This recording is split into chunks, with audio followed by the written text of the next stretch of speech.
Hi, thank you for joining us here today. We'd love to hear how God is using this ministry in your life. So we'd love to encourage you to share your stories with us at amen@linkchurch.com. Also, if God is using this ministry to impact your life, we'd like to ask you to partner with us financially. You can do this online at linkchurch.com and pick a financial option that works best for you and help us bring this message to the rest of the world. Thanks again for watching and enjoy today's message. Welcome 10 a.m. It's good to be here. Second to last Sunday of the year. Can you believe it? 2016. It's been a sweet 16. And for some, probably sweeter than others. But all in all, I think we could say God has been faithful. We've made it. And there's every reason for us to have quit along the way. There's every obstacle or distraction or circumstance that has come. But I think it's fair to say that our God has been gracious to us in and out of season. He's been kind to us, and He's sustained us in the seasons we needed Him most, and that's what this is about. And so we're in this kind of next 2 weeks, we're going to speak about the King is among us. And I want to launch it by reading the verse that has shaped what will be our Christmas verse this year, and we're going to read it together. It's John chapter 1, verse 14. And I'd like you to read it with me, and I'd like us to get this into our hearts this Christmas. I'd like us to really consider what it means and believe in the possibilities that it holds for us. And so, on the count of three, let's read this together. 1, 2, 3. The Word became flesh and made His dwelling among us. And we have seen His glory, the glory of the one and only Son who came from the Father, full of grace and truth. Let's try that again because it's 10 a.m. and we're all ready. 1, 2, 3. The Word became flesh, made His dwelling among us. And we have seen His glory, the glory of the one and only Son who came from the Father, full of grace and truth. For the third time, because it's just that kind of Sunday. How about that? Let's do it again. The Word became flesh and made His dwelling among us, and we have seen His glory, the glory of the one and only Son who came from the Father, full of grace and truth. Isn't that the most amazing verse? One verse says so much.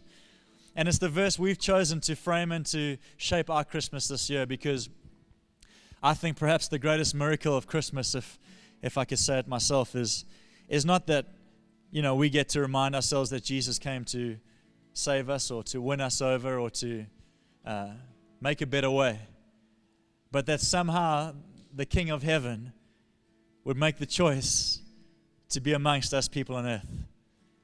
That, if it doesn't surprise you, it really grips my heart.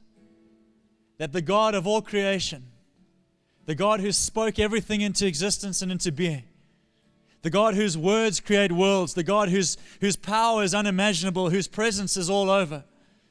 So He chooses to leave the throne of heaven, put some flesh on in the form of His Son Jesus, be born into the most unlikely circumstance in a manger in Bethlehem, and 400 years of silence to God's people.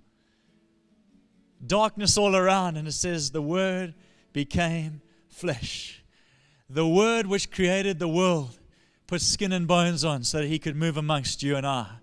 This is the miracle of Christmas. The King is among us. Thank you, team. You guys are awesome.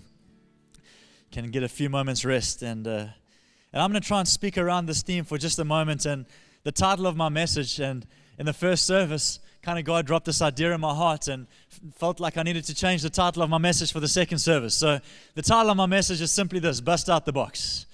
Turn to your friend, give them a nudge, and tell them it's time to bust out the box. It's time to bust out the box.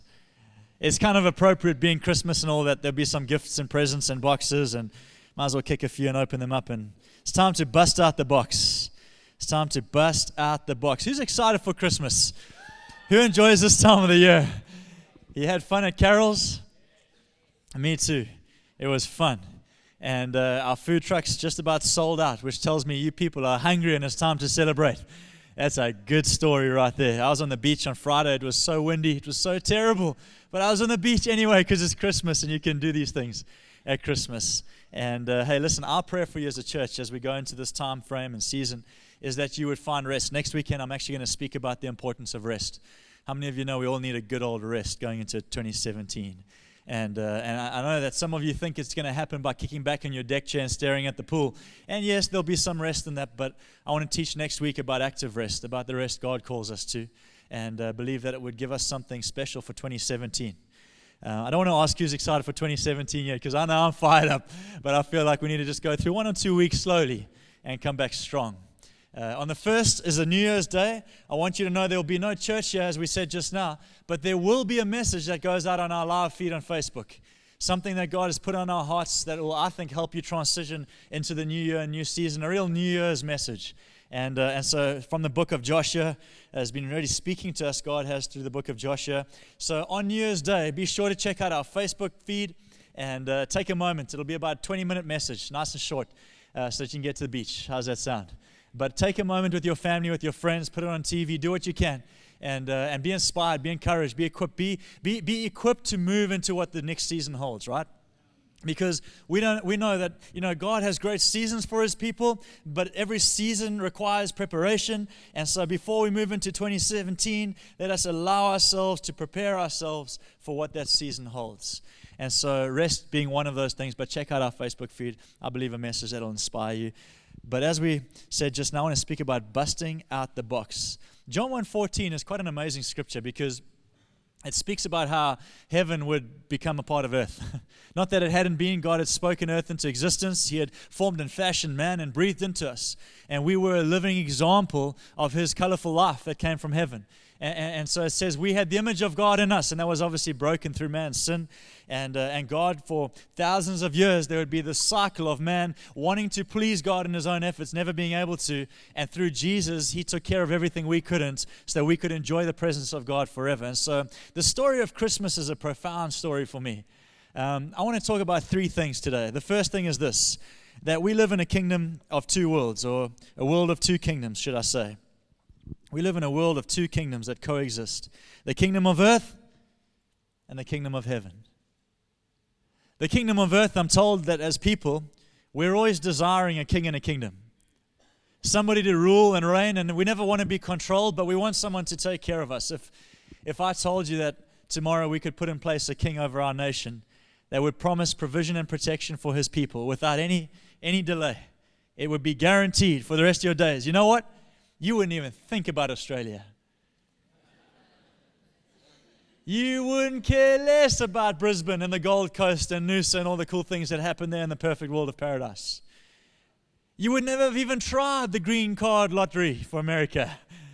Come on, guilty as charged, some of you people. You've put your name down. Maybe I get the green card. Take my family somewhere where the dream can come undone, or come together, should I say. And I want to tell you that if I could promise you today, if you could leave this room knowing that there was a king as you left this room that had the final call, because here's what kings did, by the way. This is what the good old kings used to do. They used to rule and reign. They used to make the calls that counted so that the people could live in an establishment of peace, prosperity, and promise. Great kings provided that. Bad kings never. But if I sent you out of these doors today, telling you literally, guys, you can worry less about the rest of our nation. There's a king in charge who has your provision and your protection and your prosperity and your peace in His hands and in your lives. I guarantee you, it wouldn't even cross your mind to move. Not that it has. You'd be phoning your friends living around the world, telling guys, you got to come back here. There's something happening in our nation. I want to tell you that this is the story of Christmas. 400 years of silence, God's people. 400 years, friends. I'd like to make it to 100. That's my prayer. But I'm telling you, 400 years, generation after generation after generation, just feeling disappointment and frustration. Where is God? Where's our hope? Where our people have disintegrated. They've lost purpose. And then it says, in Luke, it tells us that Jesus would be born to man, and the government would be upon His shoulders. It's speaking about a king. And it says, and of His kingdom, there would be ever-increasing measures. I want to tell you the first thing about the message of Christmas, the King among us, that I want to just put out there for you today, is that 2 kingdoms coexist, and we have the choice of which one we respond to. There's the kingdom of earth, which was marked by Herod in Jesus' time. Herod was a greedy king. Herod was a king that wanted authority and rule and reign for himself. And while he would say things that seemed to concern himself for the people, truth is in his heart, he wanted his own gain. There are three basic things that this world is impacted by, if you like. The first is this, three systems, if you like. The first is the religious system. It's the system that governs our behavior according to our religion. It's the religious system. It's a system that seeks to control us through standards and behaviors that you and I can never meet up to, but it's how we find our identity in the religious system. That's the one system, and that was in play in Jesus' day in the religious authorities. There's the other system, which is the political system. It's the one that Pilate would have been a part of. Pilate was the one who got asked, what should we do with this man? Well, he asked them, what should we do with this man? They said, crucify him. And he looked for accusations to get on Jesus so that he could push for the crucifixion, and he couldn't find any. And so he handed Jesus over to the people. What he did was he washed his hands of human controversy so that he would gain the favor of man, without having to make a hard call, which he didn't have grounds for. And so we see a political system that jumps between pleasing people. We've seen this too many times. It jumps to the party that's going to give it its greatest votes. It pleases the party of greatest votes. We've got the religious system that calls us by judgment and controls us through judgment. We've got the political system that controls us through manipulation and pleasing the right groups to get the right influence. And then we've got the system that I believe is the invitation of Christmas, and it's the kingdom of heaven. And while the political and the religious system, I want you to just think about this for just a moment. While the political and the religious system gain control over us through manipulation, the kingdom of heaven gains influence over us through invitation. You will be challenged and torn and stretched. It's Christmas, people. You're going to walk down those aisles in Gateway. Let me tell you, you can't even move. You're still going to Gateway. You couldn't find a parking. You were that guy that parked in the wheelchair parking that shouldn't have. Someone's guilty in this room. Thank God for His grace, right? You double parked somebody else in. You parked on the curb. You're so committed to go and do Christmas shopping. Why? Because it's the expectation of the kingdom of earth. You must have a tree full of gifts and a house full of food and you got to have it all. You got to have all the tinsel. You got to have the lights. If you haven't been to Chinatown, you haven't lived, It's like it all has to work out perfectly over Christmas. Let me tell you, friends, there is a tension that you and I will have to fight probably in this season more than ever. And the tension is between the kingdom of this earth, which calls of us things that we cannot give it, and the kingdom of heaven, which begs of us to respond to an invitation that we don't deserve. And Jesus, when He came into humanity, the Word became flesh and dwelt among us. The beauty of this story is not that He came to kind of redefine earth, as it were, as much as He came to introduce us to a culture of heaven. And I believe over Christmas that there is an invitation to more, but there are two kingdoms that coexist. Will you choose the kingdom of heaven? I was watching our friends Dill and Tassie, who are back from Thailand. Dill and Tasman Hibbert, how good does that sound? So good. So much better being married, eh? And they went to Thailand for honeymoon. And I was watching their time in Thailand, and I got to say I was quite inspired, envious, if you like. I don't know if that's a sin, but I had a bit of it as we were going. And lucky God's kind. And but I was watching this story unfold, and I was watching them standing on isolated rocks in the middle of this turquoise ocean, and I was watching them on these like narrow cutout log boat dhow thingies, and they were touring seas that they had never seen, and I was watching them on scooters along the city streets and stopping at little houses with restaurants on its porch. Some lady who just decided to open a restaurant that day. I was watching this idea, and I just thought to myself, this almost doesn't seem like the world I live in. This seems like a completely different world. If you speak to people about Thailand, those of you who have been, if you ask them one way to describe Thailand, I've asked a few in this last week. Honestly, every answer sounds the same. It's almost as if you're not in this world. Remember the story of The Beach, the movie The Beach? That island that The Beach was filmed on. The moment that movie came out, everyone wanted to go and see the island. Now it's chock-a-block, but there are islands more beautiful than that one. You know why they were going to the island? Because it's something that they'd never seen. The movie portrayed it in a way that didn't make sense to the human imagination. There was more than meets the eye. I want to tell you, friends, that the kingdom of heaven, the story of God, God among us Christmas, there is more than meets the eye. It's not just another story and another little moment for us to gather as the church and sing happy birthday to Jesus and unwrap a gift and give someone a high five and pull a cracker and welcome in 2017. There's more than meets the eye. There are roads yet to be discovered in this Christian journey. There are seas that we haven't seen. There are stories that haven't unfolded. There is a heaven reality that God still wants to bring to earth for you and I. Would we give Him permission? There is more than we can comprehend. There are two kingdoms that coexist. Would you choose the kingdom of heaven over the kingdom of earth? The second thing about bust out the box is this. Literally, point is this: would you bust out the box? I was at a daddy date with my daughter at Gateway yesterday. Yeah, I was one of those guys. I didn't take the wrong parking, but I parked far away and we walked in. And we were in Gateway and it was chock-a-block and there were people everywhere. And I went to Build-A-Bear. Anyone ever been to Build-A-Bear? You should try it, fathers. Take your daughters. Maybe a son would dig it. I think there's some cool guy sort of teddies there. Anyway, take your children there. It's the most amazing thing. I saw a couple who was 25. He had taken his girlfriend on a date to Build-A-Bear. I was like, that's pretty cute right there, buddy. What you going to call her? And he took his girlfriend to Build-A-Bear, and I was there with my little daughter who's 3 years old, and we walk into the store, and it's amazing. You can kind of see all these bears that have been built up, and you can choose the one that you want to build. And then they give you like literally just the outline of the bear, just the kind of it's like a soggy bear. What's the right word? Flabby bear. Before it's got all the puffy stuff in it. Am I making sense? And you can choose the one you like, and then they blow it up with the puffy stuff, and they put clothes on and makeup and all that kind of cool stuff. But I had my little daughter there, and I said to her, baby, which bears are going to be? And the bears range from like a few $100 to like quite a lot of money. All right. And I'm like, baby, which bears are it going to be? You know. Choose one of those three in the corner over there. Yeah, the blue one's awesome, you know. Anyway, she had already seen one behind us when we walked in, and she was like, Dad, none of these, the one that's behind us. We turn around, and there's this little husky dog type bear as part of the Paw Patrol clan. You know Paw Patrol? Parents, in a moment, just thank me for bringing it up. And there it is right there. There's her bear. Look at that. And she was so stoked.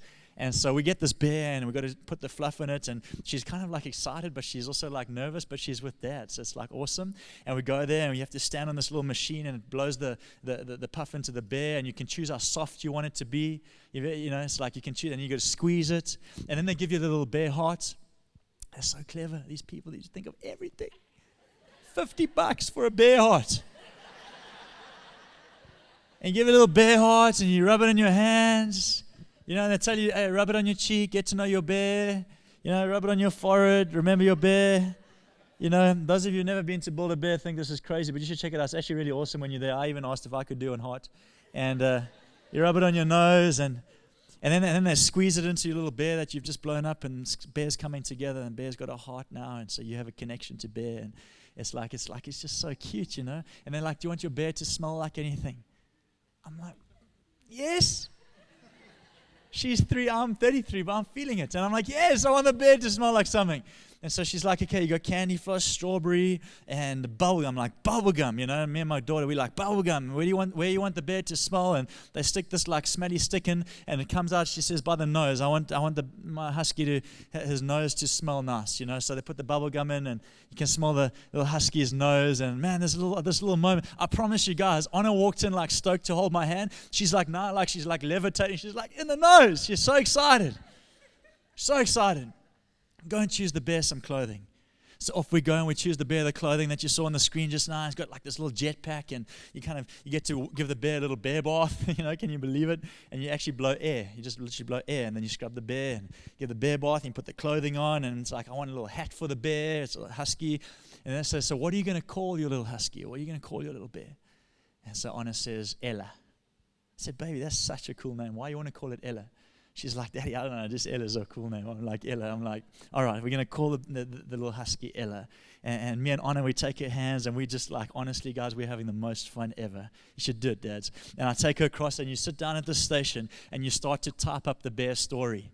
And it's got the whole thing. Where are you from? Where do you live? What number's your house? What are you going to call the little bear? Ella. When was her birthday? And it gives the date that you're actually sitting in front of the computer. Next. It's got 240 grams. It tells you all about this bear. My daughter's like, yeah! And then we give the bear back to the lady, and we're going to leave to check out.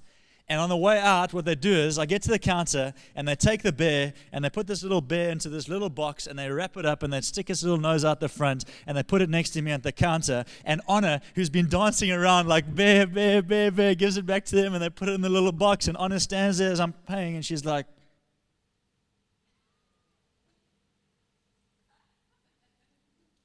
it's in a box. And I saw her face.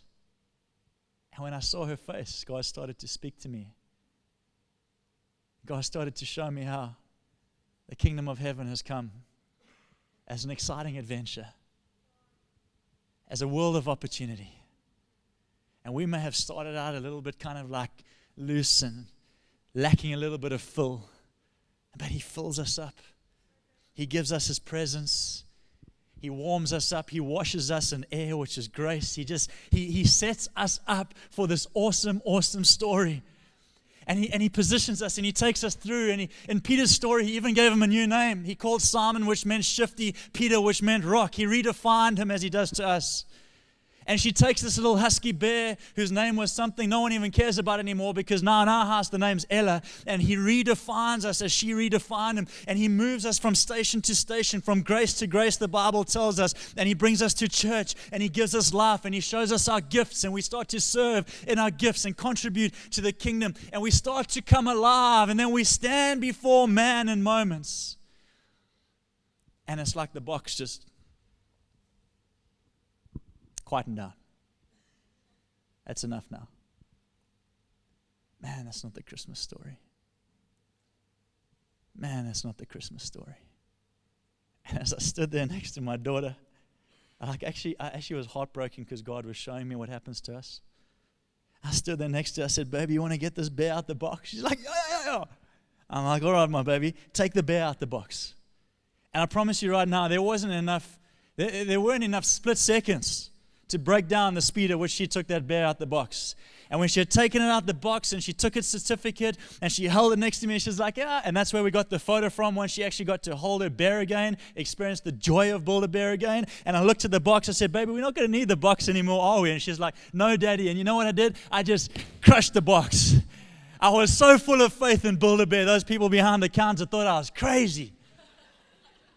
Everyone else come in there, like, have all the fun and stick that thing in a box and put it on the little shelf in the room so they can stare at the Build-A-Bear named Ella forever. And I just think, like, man, God, I'm making a big deal of a small story here, but I just think how much more there is in us as Christians than coming to church. And you know why they put the bear in the box? They told me, to keep it safe.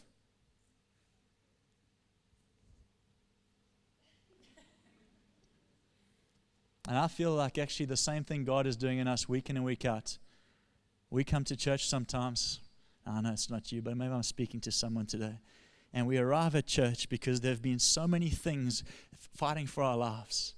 There's the influence of the kingdom of earth, and there's this tug toward the kingdom of heaven. And the kingdom of heaven has joy and increase and favor and forgiveness and freedom. And the kingdom of earth has judgment and frustration and competitiveness and all these kind of things that hold us back. And we're in tension, so we come to church that we can be safe? Surely not. And God told me to tell you, Link Church, it's time this Christmas to bust out the box. I'm so grateful for a church that believes that we aren't contained by the walls of this building. I'm so grateful for a church that will arrive at the beach on a Wednesday and see a family that's not looking so good needing an ice cream and buy them an ice cream because joy is from heaven and generosity is a culture of heaven. And I'm so grateful for a church who invites family you don't want to have in your home. But when they arrive, you've got your doors open and your smile on and your best foot forward. Why? Because we aren't governed by the kingdom of earth. Why? Because a different king came to be among us and changed the whole system of how we live. Transformed our thinking. Bust the box. Whew. Why don't we be a different church this Christmas? I promise you, my daughter ran around Gateway like she was the only kid in that house. She's like, Daddy, it's the best day ever. And I was like, baby, you have no idea. Because God had taught me so much through that little moment with my girl. The third thing about Christmas, and band, you can come get ready, is that it's an invitation to more. And maybe I've mentioned that once or twice already, but I want to hang there for a little bit because, when I say more, it can often mean gifts, and really that's the least of what I speak about when I speak about Christmas. I think gone are the days of us trying to please everyone around us, including our family, by buying big gifts that are cheap just to fill the tree.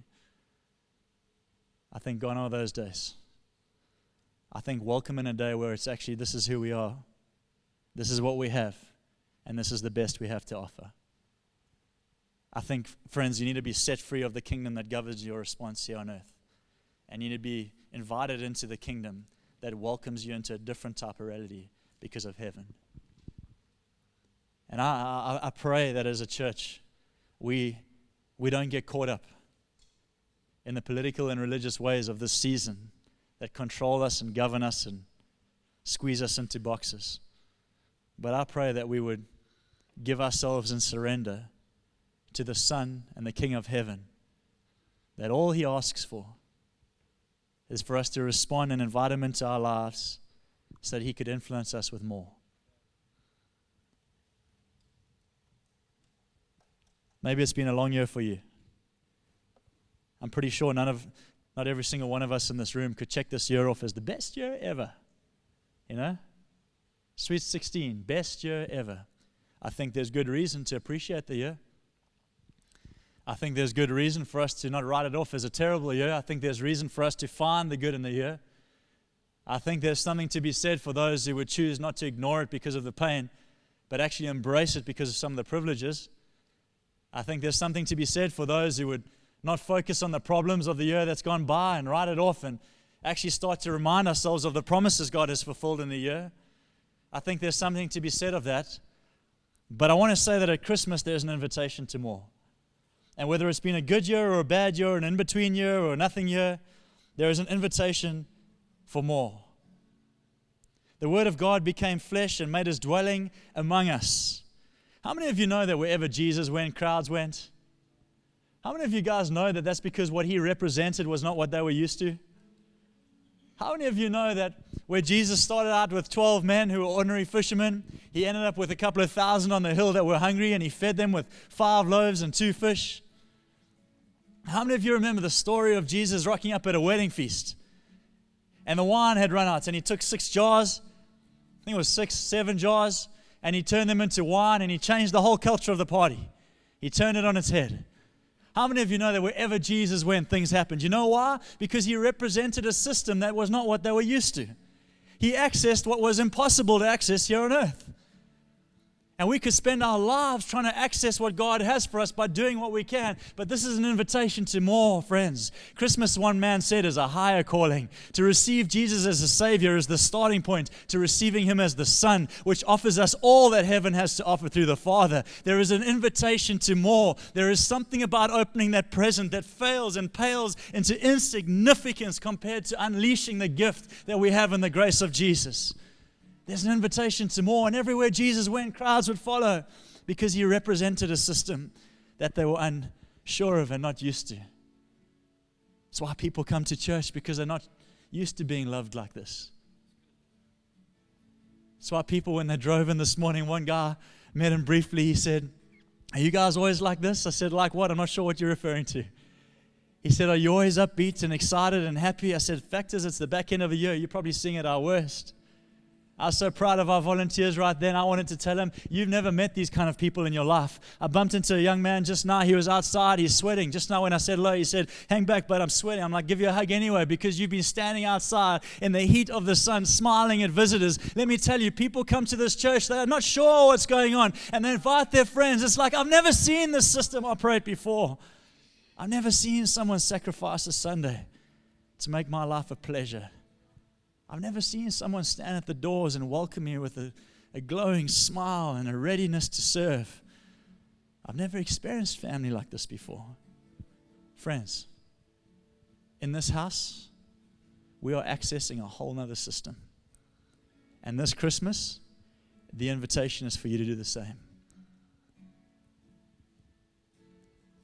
I'm going to close this kind of idea, I guess, by sharing communion with you.